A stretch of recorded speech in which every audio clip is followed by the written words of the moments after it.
Ici, l'ambition présidentielle suscite une levée de boucliers chez certains opposants, dont Martin Fayoulou. Le président de la formation SID promet de mobiliser la population contre ce projet. On l'écoute. Monsieur Félix Tshisekedi joue avec le feu, comme un enfant inconscient qui jouerait avec le feu. Monsieur Tshisekedi, je ne sais pas s'il sait réellement de quoi il parle. La Constitution de la République n'empêche personne de travailler. Ça n'empêche personne. Alors, j'ai l'impression que les 6 ans qu'il vient de passer, quand il a usurpé le pouvoir du peuple congolais, et ces 6 ans, il n'a absolument rien fait. Est-ce que la Constitution l'a empêché de recouvrer nos territoires? Est-ce que la Constitution l'a empêché de gérer le pays correctement? Monsieur Félix Tshisekedi est en train de distraire les Congolais.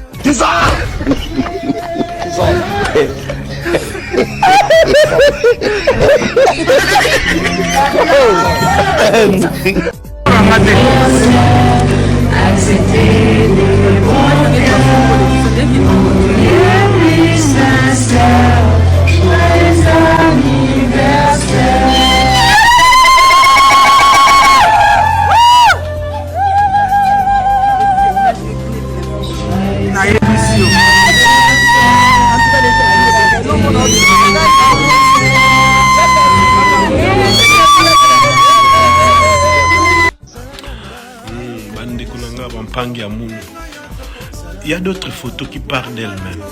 Au Monica photo, la photo commence à parler. La photo bandoloba. Comme photo bomono ozomona. Nanga zoloba yemoko abi rien Kabila. Kabila rien, on peut ça Dieu planté. Kabila abi non, pesa ye. Aza démocrate, pesa ye. Aosa mobulte nanga abi non.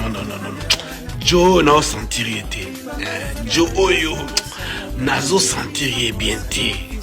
Kabila bi non. Pesa ye. Asa mon fils ya Tshisekedi, un grand démocrate nanga bi non. Joe a noté ka pizza. Non. Bachaya à pizza. Bazara bien té. Donc on a pu se planter. Les lots suki wa. Monia. Oyoka. Est-ce qu'ils ont maîtrisé nous sur la tout pesant au Cameroun en l'air? Je n'ai pas dit qui parce qu'on m'a appris lorsqu'on m'a appris que les hommes, avant de parler, demandent la parole.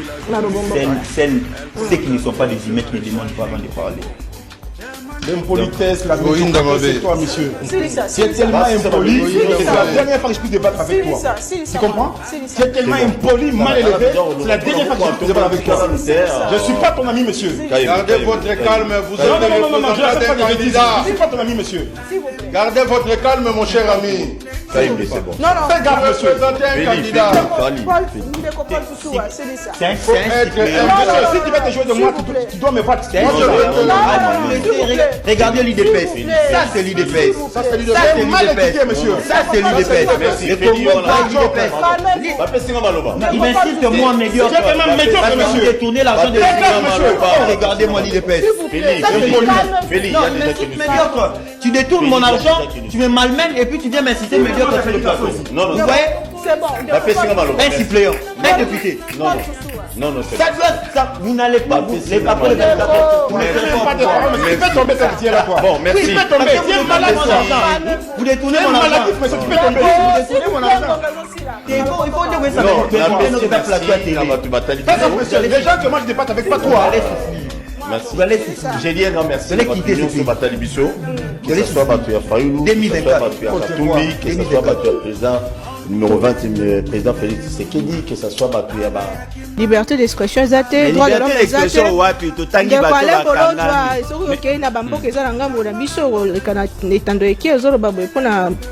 Et vous pensez que Nabamboga Msou un président et puis opposant n'allait pas à qui menengaza? On a vu au Cameroun un musicien qui a chanté demandant au chef d'État de partir parce qu'il est trop vieux, il a vieilli. Oui. On l'a arrêté, on l'a torturé, il est emprisonné. Oui. Au Cameroun, juste à côté ici. Oui. Mais à l'époque, lorsqu'on insultait un président de fou, on n'avait arrêté personne, mais pourtant nous étions dans une dictature, d'après les deux pays. Mais est-ce qu'il n'y a pas une différence entre ce pays-là et le nôtre? Ah, si vous dites ça... En termes de démocratie, si vous dites ça, de liberté si d'expression. vous dites ça, c'est grâce à Kabila. Ah bon? Oui, apparemment, vous jetez des fleurs à Kabila. Etienne Tshisekedi a prêté serment à la maison. Dans d'autres pays, on vous pend. Hein. Mais Etienne Tshisekedi n'a jamais été arrêté. Félix Tshisekedi a traité Kabila des papiers, mais il n'a jamais été inquiété. Si vous dites ça, c'est-à-dire vous jetez des éloges à Kabila. Et ça, c'est pas bon pour un citoyen. Alors, UDPS avait déjà violé prêté serment. Déjà, oui, sous les arbres, Etienne Tshisekedi a prêté serment. Oui, mais voilà. On s'en souvient. Non, mais vous savez que c'est atteinte à la sûreté de l'État. C'est un renversement du pouvoir. Nous ne le faisons pas. On n'a jamais traité Félix Tshisekedi des papiers, de vaurien. Jamais. Parce que nous savons qu'il a aussi On nous parlait de Kabouya. Dans le monde des idées, Kabouya n'existe pas. Parlons plutôt d'Etienne Tshisekedi. Parce que s'ils veulent appliquer son testament, on suppose qu'il a une idée derrière ces testaments. Parce que dans le testament, on nous a dit, Papa Alobaki, le peuple d'abord. Mais apparemment, ce testament, cette partie du testament n'est pas appliquée. Et puis, deuxièmement, Etienne Tshisekedi a produit un document avec les autres partenaires. La constitution de 1992. C'est l'une des productions d'Etienne Tshisekedi. Il a produit la constitution de 1967. Il a produit la constitution de 1971. Il a produit la constitution de 1974.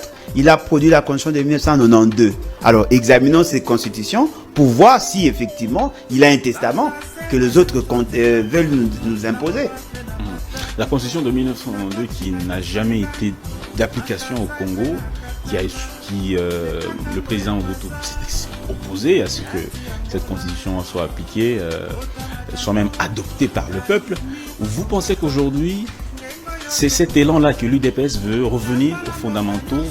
Non, nos amis de l'UDPS n'ont aucune maîtrise de la philosophie de Etienne Tshisekedi. Aucune maîtrise. Et d'ailleurs, ils ne le connaissent même pas. Ils venaient là justement parce que c'était un papa qui prenait souvent la parole, mais n'ont rien compris de la philosophie. Parce que vous devez savoir qu'au départ, l'UDPS n'est pas l'invention d'Etienne Tshisekedi. L'UDPS a été créé premièrement par Pandangila. C'est lui qui était l'initiateur. Il a écrit une lettre qu'il adressait à Mobutu, qui était leur président du parti. Mobutu, qui était le président du MPR, n'a pas voulu réagir. Voilà pourquoi il a associé les autres parlementaires. En associant les autres parlementaires, ils étaient au total au nombre de 13, mais il y avait d'autres Congolais qui avaient soutenu ces fameux documents de plusieurs pages. Et c'est comme ça qu'ils ont fait un front contre le courant de pensée qu'il y avait au sein du MPR. Ils ont évolué jusqu'à devenir parti politique par la suite. Mais ils avaient une approche de gestion. Ils avaient un régime qui prônait. Ils avaient un système politique qui voulait imprimer. Ils avaient un projet de société. Allez consulter leur propre texte, leur philosophie. Vous allez vous rendre compte que cette philosophie est aux antipodes de ce que l'UDPS nous dit aujourd'hui. À quel point ils ont prôné pour un régime semi-parlementaire. Ils ont prôné pour un régime semi-parlementaire. C'est ce qui se retrouve dans la constitution de 1992. Un régime semi-parlementaire. C'est-à-dire que le premier ministre est issu de la majorité. C'est lui qui s'occupe de toute la gouvernance. Et je vais peut-être vous surprendre. La constitution actuelle a tiré sa substance de cette constitution notamment. Donc, elle n'est pas une constitution écrite par les belligérants comme l'a dit le chef de l'État. Non, mais qu'est-ce qu'il entend par belligérant? Parce que lui, il est Mpoutou-Villois. Il est supposé connaître mieux français que tout le monde. Qu'est-ce qu'on entend par belligérant? Ça veut dire quoi? Vous lui poserez la question. Mais voilà, s'il ne sait pas répondre, il sera difficile d'évoluer. Il doit nous dire qu'est-ce qu'il entend par belligérant. Vous ne comprenez pas ce que c'est? Non, mais je peux comprendre, mais peut-être lui, il a une autre perception. Et belligérant, qu'est-ce que ça veut dire? Ça veut dire quoi, belligérant? Belligérant, adjectif et non masculin. Qui prend part à une guerre. Qui prend part à une guerre. C'est ce qu'on appelle belligérant.